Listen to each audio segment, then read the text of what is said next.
സത്യം പറഞ്ഞ ഉപദേശങ്ങൾ സ്വീകരിക്കാത്ത ഒരാളാണ്.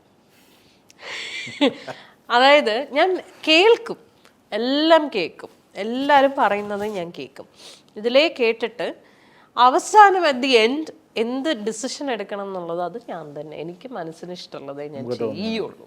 അതാണ് ഇപ്പോഴും ഏറ്റവും നല്ലത്. അത് അങ്ങനെയാണ്. അത് നല്ലതാണോ ചീത്തയാണോ ഞാൻ അതിന്റെ റെസ്പോൺസിബിലിറ്റി എടുത്താൽ മതിയല്ലോ. ഞാൻ ഒരിക്കലും മറ്റൊരാളെ റെസ്പോൺസിബിൾ ആക്കേണ്ട ആവശ്യമില്ല. അതിന്റെ ഔട്ട്കം എന്ത് തന്നെ ആയാലും എന്റെ ഡിസിഷനാണ്. എക്സാക്ട്ലി. അതുകൊണ്ട് ഉപദേശങ്ങൾ പൊതുവെ അങ്ങനെ ഞാൻ പക്ഷെ ആരെയും വെറുപ്പിക്കാറുമില്ല. എല്ലാവരും പറയുന്നത് ഞാൻ കേൾക്കാറുണ്ട്, തലക്കാട്ടി കേൾക്കും, എല്ലാം കേൾക്കും. ഡിസിഷൻ എടുക്കുന്നത് ഞാൻ തന്നെയാണ്. എൻ്റെ അത് എന്ത് കാര്യമോ ആയിക്കോട്ടെ, I am the decision maker.